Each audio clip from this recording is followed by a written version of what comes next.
come to the Gen Z, right? I don't think it's a discipline problem. I think it's how the environment is. So this girl went and studied in uni for English. She came for interview and I was looking for an English teacher lah at that time. Then lepas I dah cakap semua, I cakap okay sekarang you cakap. I expect dia cakap dalam bahasa English kan sebab ini untuk cikgu English lah kan. Okay. Tapi tiba-tiba dia cakap, boleh tak saya cakap dalam bahasa Malaysia? Boleh tak saya terangkan benda tu? Aku pun macam lah, maybe that I don't name the university ke apa kan. So university tu something very fishy there kan. How come dia pass tapi the level lah kan. The older generation because also got to understand. Assalamualaikum warahmatullahi wabarakatuh. Welcome to our podcast Satu Mesej. Alhamdulillah, hari ini bersama dengan saya Bro Joshua. Bro Jo. Apa tu? Dah jadi bisu dah kawan. Welcome, thank you so much Bro Shazwan. Tersyashol sikit tadi. So selalunya saya yang buat pembukaan untuk Satu Mesej podcast tu, tapi sekarang Bro Shazwan yang buat. Terima kasih. Alhamdulillah. Thank you, This is Jo. our third episode. Yes, betul. Yes. Kita punya third episode dan terima kasih sebab support kami punya podcast. And kita dah capai 300 lebih subscribers just for 2 episode guys. Alamak. Amin. Then today we have a special guest, and dia pun kata ini first time dia pun nak buat podcast. Tapi orang ni banyak pengalaman dia. So kita perkenalkan Brother Dana. Welcome Mr. Dana. Okay. So brother, welcome to our podcast Satu Mesej. So nak kita panggil brother ke bro ke macam mana? Apa-apa lah. Bos ke? Tuan ke? Tak lah. Boleh panggil saya Dana ke Dan? Dan. Dia ada Kawan-kawan panggil saya Dan. Dan boleh tak ceritakan sedikit lah siapa Dan sebenarnya, sebab viewers kita dia nak tahu siapa kali ni yang datang ke dalam Satu Mesej podcast ni. So apa background Dan dan apa yang sedang buat sekarang ni dan sebagainya lah. Boleh ke kongsikan secara sedikit? santai je. Santai, tak perlu relax fikir banyak-banyak. Okay, boleh. Sebelum tu terima kasih kerana sudi jemput saya lah. Okay. So saya dah tua sikit. Itu starting dia guys. Tapi macam sesuatu kata saya banyak pengalaman lah. Tapi what I can say is about myself kan. Went through many things in life lah, right? I lost my father when I was quite young. In fact, I think I was about 18. Right? And then when I was studying also, so it was quite stressful. We'll come to that lah later. So I've been in many fields, many areas in my career. So right now I'm doing sales and partnership, and which is quite interesting in itself lah, right? And then I also have aspirations to do my own business. So trying to also do something on the sense lah, right? But when I started my career, I was assistant IT manager. Right. IT background IT background. Actually, I studied IT as well lah. In which university? Actually, I studied in American degree program. Okay. So do 2 years here and do 2 years overseas. So you in the US? Yeah, in the US. So US is University of Maryland lah. Okay. Chicken Maryland. Chicken Tu je. Actually guys, bila dia cakap Maryland tu, otak I dah pergi sana dah. Chicken Maryland. Bukan I lapar kot. Tapi interesting fact kan, I pergi sana, I tanya Chicken Maryland tak ada pula. Dia sama macam kita lah, nasi goreng USA. Tapi Tiba-tiba ada macam kuah udang macam, lah. udang. Dia orang pun tak tahu itu ada USA. I see. So nampaknya Dan banyak ada pengalaman di dalam bidang pekerjaan. Bila tengok ada background IT, lepas tu jadi sales. So sekarang ni memang tengah sales lah, sebagai sales.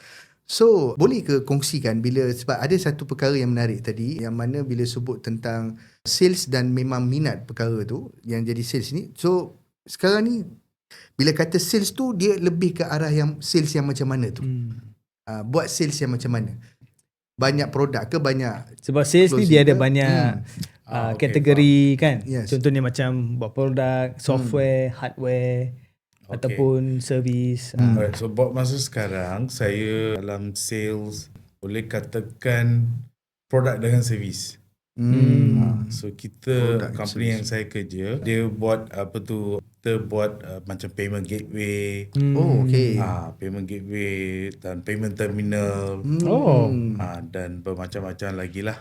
So contohnya kalau bisnes dekat luar sana nak buat payment terminal, nak set up payment gateway semua, boleh liaise dengan bro lah. Boleh lah kalau dia nak. Tapi kita dapat commission tak? Betul tak, geng? Itu kita kemudian. So hari ni sebenarnya Dan, kita nak berbincang tentang satu topik. Kita tahu generasi muda ataupun kita sebut hari ni Gen Z. Actually I'm really pity for them because bila sebut je Gen Z mesti orang akan macam perli lebih lah. Oh, Gen Z, inilah Gen Z. Masalah je Gen Z.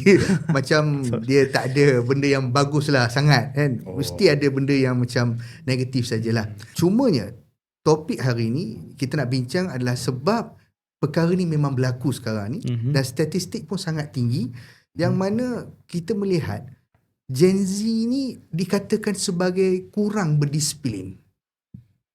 Macam dia tak banyak disiplin. Ada yang komplain kata kalau dah bagi kerja datang lambat pula.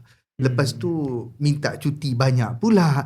Lepas tu bila nak tegur pula tarik muka pula. Lepas tu dia rasa macam darah muda. Aku tak nak kerja sini pun tak apa, aku boleh pergi kat kerja kat tempat lain. Lepas tu dia tinggal, dia pergi kat tempat lain, berulang benda yang sama kan. Betul. So apa punca utama masalah ni sebenarnya ni? Apa yang kita boleh cerita pasal Gen Z ni? Kenapa dia orang jadi macam ni? Apa pandangan Dan?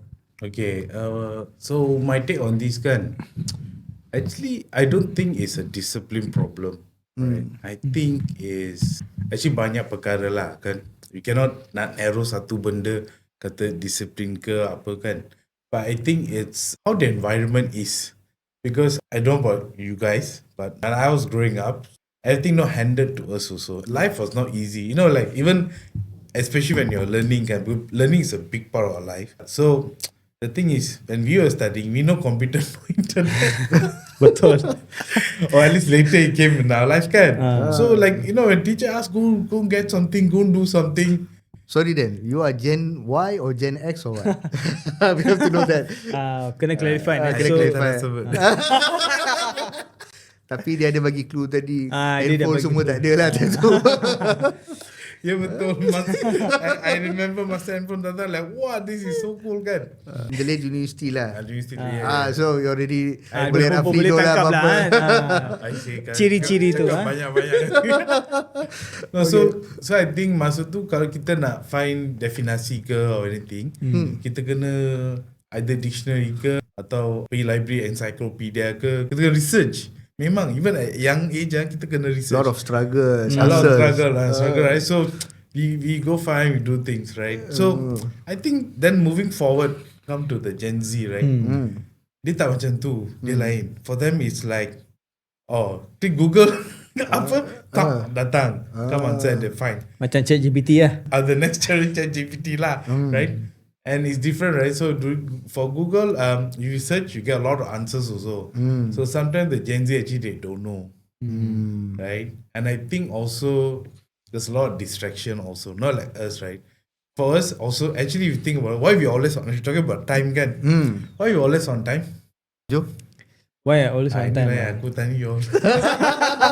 Sepatutnya kita tanya dia kan, tapi dia tanya kita pula. pula. Okay, kalau ikutkan bagi saya on time sebab I menghargai masa orang lain lah. Sebab time is valuable, right? So I value the other people's time. So I want to make sure that we don't waste each other's time. That's the Macam reason why ada masuk tersirat je. Betul. Ke nak bagi tahu kita sampai on time ke tadi? Bahaya Joshua dia. Masa dia Cucuk sikit je. Just think about this, right? So when you want tengok kartun, zaman kita lah kan. Faham. Bila nak tengok kartun kegemaran, you mesti ada you punya tahu Doraemon ke apa pukul 7 petang ke kan. So you come and sit down on the table. You know 7 o'clock mesti duduk. Duduk tengok. So dulu tak boleh pause. Tak boleh pause, Tak boleh tak boleh rewind. schedule, tak boleh apa-apa, right? Okay. Tak on demand lah. So we've been trained to always make sure we're on time to see something. That's why our generation got interview or anything will come on time. Wow guys, We'll do that's work on interesting. Interesting way to look at it. Saya pun tak perasan benda tu. Yeah. Okay lah. We are trained from young. Today I learn. Yeah, train nowadays people they have that freedom. I can pause these. I can choose so many. Can rewind forward. I can choose. I can edit or whatever. We didn't have that luxury, kan?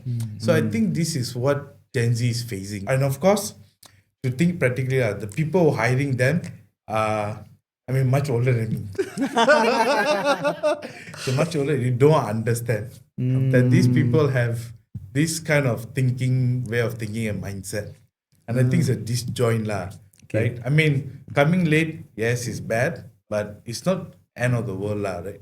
Unless, if you don't have a good excuse though lah, macam you tertidur and you tak letak you punya alarm, itu benda lain lah. Itu memang You dah decide dah. You tak nak bangun awal. Betul tak, geng? yeah.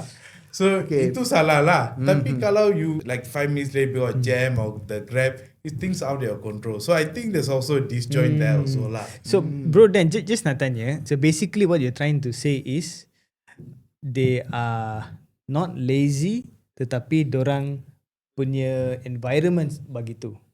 Yeah, the environment that Make them like that. Make them so like the that. environment make them like that lah. Yeah. So it's not that they are malas ke, tak ada effort ke apa. The environment dorang dah lahir pun dah Most ada of it, I gadget. think that's most of it lah. Oh. So I think it's also how we, the older generation, with the new workforce and all that, right? They are coming to a new environment, right? And then they're trying to adjust. I think as the older generation, we also got to understand. They come from different things, different needs and all that. A lot of things are different. Even in terms of financials. So when we started for us, we already planned almost buy a house, this, that and everything. But for them, they're not that. They're more on self-discovery. You know, I want to find myself, things like I want to buy iPhone first, PS5 first. So cara nak achieve because they benda tu. grew up with those things. Yeah. Betul. We grew up with micro genius. I don't know if you all know that. Saya pun tak tahu. Satu apa? Okay, so kita boleh dah tahulah dia punya. Ada clue lagi lah. Itu satu lagi clue lah, geng. Siapa dapat guess I punya age, dapat prize. Oh, okay. Disclaimer Okay. Dapatkan prize daripada Dan Alright. Then, so kita ada tengok banyak case kan, Bro Syazwan. Kita ada tengok banyak case iaitu Gen Z ni, dia macam work-life balance tetapi dia lebih kepada life and less work. Adakah itu benar? Like they prefer to have more fun and have more of their own things to do instead of working. Working tu mungkin minimal tapi dorang nak kerja minimal tapi banyak duit, nak flexibility. They are like more like hiburan lah. Orang sebelah tu asyik senyum je.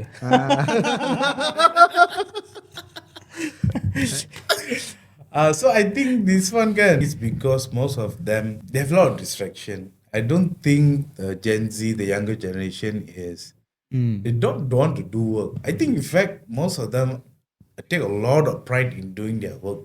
It's just that sometimes they have a lot of distraction and they don't know what to do. And then sometimes because when they ask Google. Rasa Bro Syazwan pun boleh agree dengan saya. Sekarang kita macam kurang Google. Kita Google pun untuk cari chat GPT je. Yeah. And then from chat GPT kita cari banyak benda. Kita pun rasa bersyukur lah kan. Sebab ada banyak info semua. Tapi kita ada satu flex lah. I always told, because I study computer kan. So one things in computer I study, my teacher always tell copy is good. Copy is good. Copy the computer code lah. Oh, okay, faham. Oh, So bukan copy in the exam code. ah. No, Okay. Copy the code. Tapi kena understand apa you copy lah. Yes, Copy actually. buta-buta lah, right? So copy is good. So even I tell my younger workforce, right? Yes, use ChatGPT. It's the best friend you can ever have. You know, for you to help you and all that. But you got to understand what you're using it for and what are you actually doing. Like, what are you actually copying from ChatGPT? Whether it really applies to, let's say, boss give a task, whether memang dia apply ke tak. No, don't just simply betul-betul letak, then you get the wrong output lah kan. But then just nak tanya, boleh tak kongsi sikit dengan saya, dengan Bro Syazwan, ada tak insiden ke yang you pernah kerja? Sebab tadi Bro Dan ada kongsi kan, your workforce ada Gen Z. So boleh tak cerita experience kerja dengan Gen Z? Satu experience lah yang you boleh petik sekarang. Maybe an interview or something. Any interview ke? Oh. Okay. Jauh fikir tu. Okay lah. Okay, the bad and the good lah. So Okay. the worst interview I ever had lah. Okay. The worst interview. It's quite sad also lah. So this very young girl came, right? Okay. So this girl went and studied in uni for English, right? So she studied English and then she came back. She came for interview and I was looking for English teacher lah at that time. So bila dia datang, then I was like, I explain dulu lah. Oh, kita punya ni college semua buat ni. Then lepas I dah cakap semua, I cakap okay sekarang you cakap. Then I expect dia cakap dalam bahasa English kan sebab ini untuk cikgu English lah kan. Okay. Tapi tiba-tiba dia cakap, boleh tak saya cakap dalam bahasa Malaysia dan boleh tak saya terangkan benda tu. Aku pun macam lah, Dan aku pun macam confused lah. I very confused really. What is that? Dan bila cakap macam ni, saya rasa there's a issue yang panas lah sebenarnya kan. There's a lot of resumes fabrication, pemalsuan. Kadang-kadang dia kata dia ada pengalaman ni, dia kadang-kadang dia bahasa tu dia letak 4, dia letak 5 star apa semua.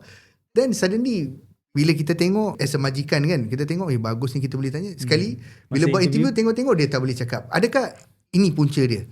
Memang betul ke macam mana? Mungkin salah satu lah ataupun maybe that I don't name the university ke apa kan. So university tu bagi dia pass. Okay. Kan, right? So something very fishy there kan. How come dia pass tapi the level lah kan. So maybe I mean we should help our younger generation kan. You know, you come and you study for something, if you cannot pass, do something, or maybe if really cannot study, then maybe you're not fit for that. You have to accept it lah. Like my parents wanted me to study medicine. I said no. I'm not right. I lari je. I want to study IT. I like IT more. And my father was very nice lah. Dia bagi saya. Actually, those days bila kita kat sekolah pun, bila cikgu tanya cita-cita nak jadi apa, mesti doktor nombor 1 kita akan sebut. Yalah. Kan? Betul. Normally doktor, kita jarang nak dengar yang lain, doktor, polis. Tapi nowadays kalau kita tanya especially Gen Z kan, dia kata I want to be an influencer, YouTuber, content creator, something kan. Memang berbeza lah benda tu. Kita tak boleh nak kata apalah macam bukan. Yang tu memang ada tuju yang besar, memang ada lifestyle yang macam tu sekarang. Itu pun dah dikira macam satu pekerjaan dah. Betul. Cuma bezanya adalah cara untuk kita nak buat konten itu yang bagus, konten dia ataupun yang jenis buat. Sebab hari ni konten ni dia tak tengok baik, tak tengok buruk. You buat baik pun boleh up, you buat buruk lagi up. Ada kemal Betul juga. Kan? Itulah keadaan dia. Tapi macam Dan sebutlah, kita tak nafikan. Sebenarnya ada ramai Gen Z yang bagus-bagus, yang memang memberi idea, yang membangunkan syarikat, yang membawa ideas lah kan, yang inspirasi dapat juga. inspirasi kepada orang. Kita yang mungkin yang berumur ni, kita pun fikir macam pandai juga dia fikir. Itu struggle nak dapatkan idea tu. Tapi dia mungkin sebab yalah kita kata ChatGPT ke Gemini ke apa macam-macam ni, tapi dia boleh cepat dan solvekan satu isu tu dan dia boleh datangkan idea yang bagus. Betul tak? Betul. Memang. Kalau yang baik ada banyak lah, ada banyak. Kalau boleh pilih yang satu Dan? Satu masa saya punya staff, I was struggling untuk macam nak market benda ni lah, nak jadikan viral kan. So dia bagi satu idea lah. So idea tu is like dia kata kita cakap yang buruk. Cakap benda bro dan cakap ini solusi dia. Then the thing went a bit viral lah, so it was helpful for our sales lah. So you did that? I did that. Okay. So I now thought of it that way, right? How would you say bad about something and then get good results? So sometimes young people can think different ways. So it's how we utilize benda tu kan. Macam kita nak praktiskan benda tu. Alright, so sebenarnya kalau mengikut pengalaman sebagai bajikan, apabila kita interview, kebanyakan ada di kalangan mereka tak fit seperti mana yang ada dalam resumes. Umpamanya kadang-kadang dia tulis pengalaman banyak, tapi kadang-kadang ada ditambah-tambah bila kita check background tu tak ada, dan ada yang mungkin daripada institusi pendidikan tu sendiri mungkin meluluskan dia. Ni jangan jadi viral pula, kita bukan hantar institusi pendidikan tapi cumanya inilah yang kita boleh dengar pandangan daripada Dan tadi. Ada ramai yang datang keluaran universiti tapi mungkin tak efisien, tak berkualiti, mungkin kurang sikit. Tapi tak dinafikan juga ada yang sangat bagus, yang banyak memberi idea, yang memberi inspirasi. Jadi yang bagus ni teruskanlah kan. Cuma kita dah tahu dah lifestyle sebelum Gen Z dan juga Gen Z ni memang sangat berbeza sebab kita dulu by heart lah.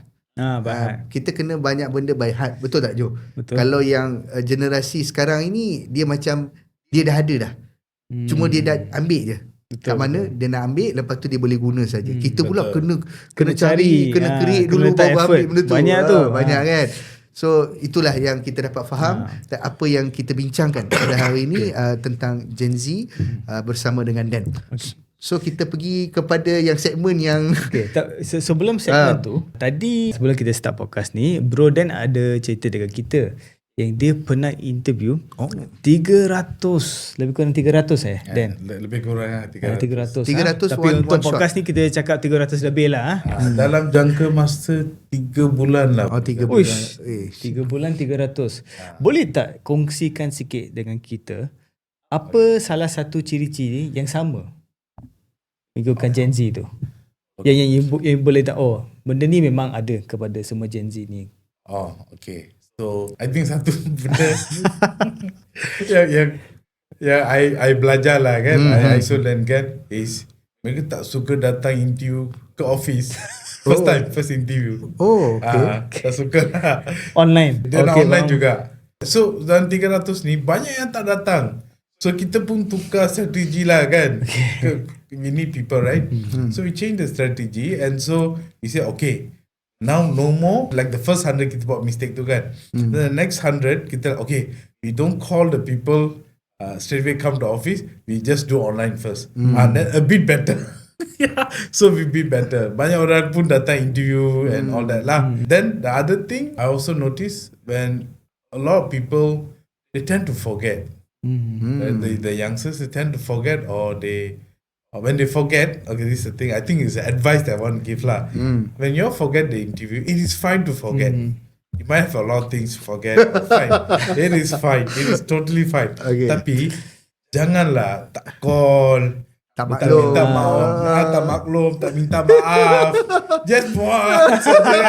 Okay, pada kandidat ni lah kan. Yeah. So I think that is what I have learned, and also I think the youngsters should change lah. Alright. Okay, thank you Dan. Tu yang last lah. Okay, so sebelum tu kita nak proceed kepada segmen seterusnya, iaitu segmen pilih arah yang mana satu.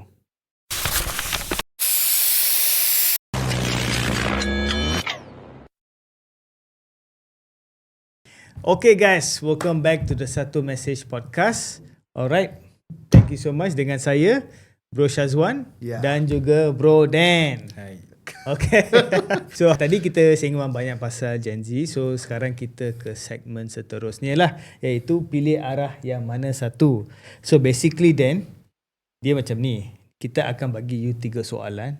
Dalam setiap soalan tu ada 2 pilihan. So pilih arah yang mana satu, then you boleh elaborate lah kenapa you pilih tu. Mungkin dalam 20 ataupun 30 saat. Macam tu lah.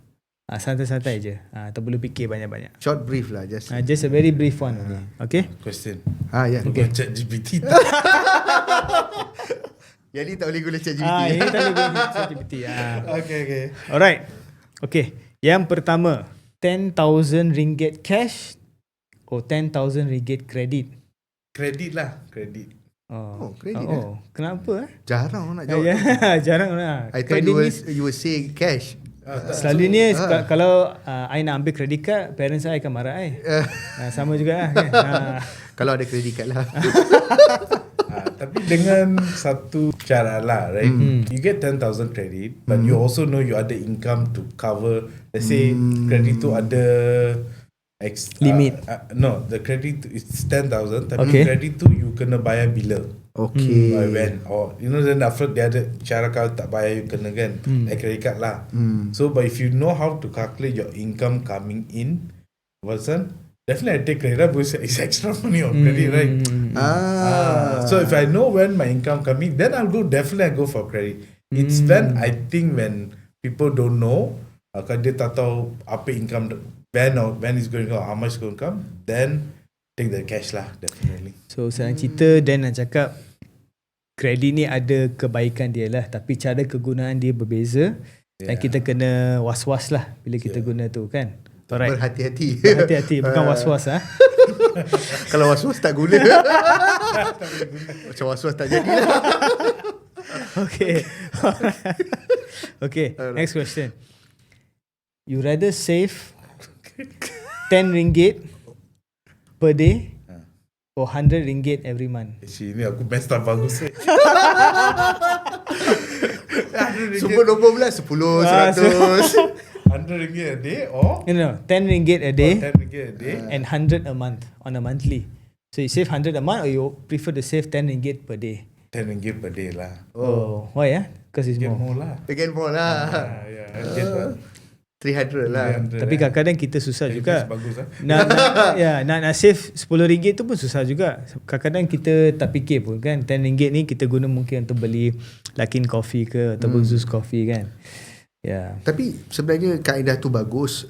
Sebab biasanya bila kita katalah kita dapat duit ataupun gaji ataupun kita buat apa-apalah kerja yang kita dapat rezeki, then kadang-kadang bila kita kata kita target nak simpan 300, bila one shot datang kita terus nak simpan 300, ada orang dia rasa berat sebab dia akan nampak duit tu terus banyak keluar. Tapi kalau contoh tiap-tiap hari kalau dia boleh breakdown apa yang dia buat, sebenarnya dia makan ke apa, kalau contohlah dia boleh save sikit-sikit, even RM5 pun satu hari pun, dia dah 30 hari tu dah boleh dapat 150. Dia rasa macam senang je. Kalau RM10 dah boleh dapat 300 dah. So bila ada amalan yang simpan sedikit tu, itu sebenarnya yang kita buat. Sebenarnya dulu kita suka menabung banyak. Betul. Kita ada beli menabung. Kadang-kadang kita pergi sekolah, kalau tak makan 5 hari tu kita dah masuk dah tabung. So besok dia belanja kita tak boleh ambil balik lah kat situ. Kita akan ambil, mungkin dapat duit daripada our parents lah. Betul. Yang baru kan. Tapi ada orang kadang-kadang apa yang disimpan besok dia buka tengok dah tak ada dah. Kan? Tengok-tengok siapa ambil, adalah orang ambil. Betul juga. Betul. Itu pun berlaku juga paling banyak. Okay, nice. Okay. Alright, last question. You prefer friend who listens or a friend who understands? Untuk Dan rasa apa? Sebab Perlukan yang siapa? dia, soalan kita ni dia lebih kurang macam sama lah, tapi tak. Kalau kita fikirkan tak sama lah. Orang pandai sangat lah. Mungkin kita guna ChatGPT lah. So I rasa untuk saya friend yang understand. Okay. Friend yang understand, I think a friend who understand is better than a friend who who listens. listen and don't do Faham? anything or no connection. Dia listen saja kan. Kalau dia understand, they'll know why, kenapa you buat benda tu, kenapa you ambil action tu lah. They will understand, so they won't judge you lah, I guess. Okay, alright. Yeah. Actually that's a good value lah. Alright. Thank you Dan sebab kongsi tu ilmu yang sangat dalam tu. Thank you, and also Bro Syazwan. Okay, so mungkin kita boleh lah ke soalan yang terakhir lah. Yang bertemakan podcast kita lah. Satu mesej. It's a closing lah. Ni closing dah ni. Okay. So Dan, apakah satu mesej yang Dan ingin menyampaikan kepada diri sendiri, salah satu individu, masyarakat ataupun seluruh dunia? Okay. It can be anything, to yourself ke, individu ke, masyarakat ke. I think the one message I would like everyone to share or to know, to understand is kena communicate lah. Even like today's topic, right? Gen Z and all that. I think it's just like I said, there's a disconnect with the older generation, the younger generation, and people around them, the environment. So I think you got to communicate what you want to do, how you feel. I think a lot of people are very scared to, because they think communicating certain things, they feel like they're being vulnerable or being Weak. weak. Exactly. So they rasa takut. I shouldn't share this. I should sometimes like, yes, I should ask ChatGPT, but you can ask, but then you can go and ask other people also and bring them into that conversation and come up with a solution or do great work and things like that, right?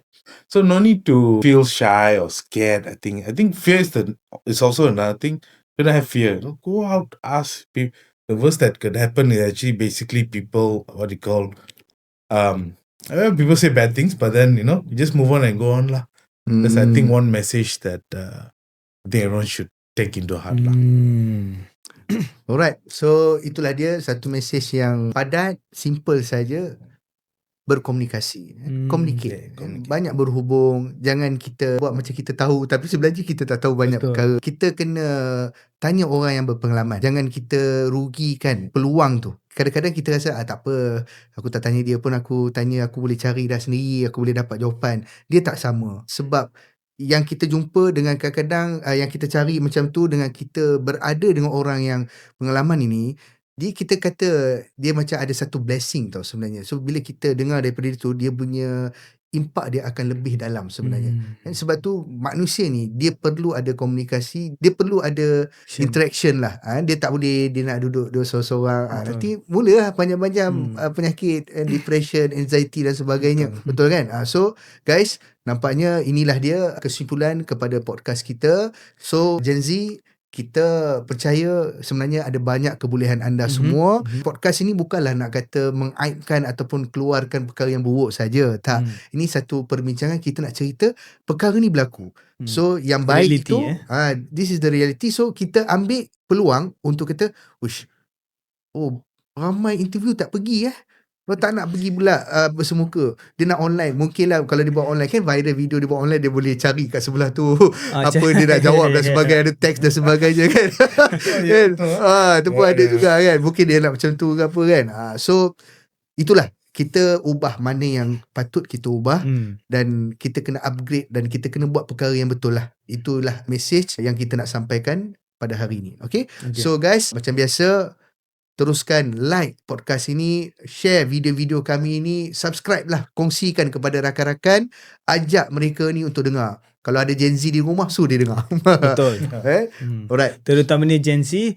Dengan itu, saya mengucapkan terima kasih sebab nonton kita punya episod. Ini episod yang ketiga. Okay. Stay tuned for the next episode. Dengan itu saja daripada saya dan juga Bro Syazwan dan juga Bro Dan. Bro Dan siapa? Dan siapa? Okay. Assalamualaikum and see you guys in the next episode. Bye-bye. Bye.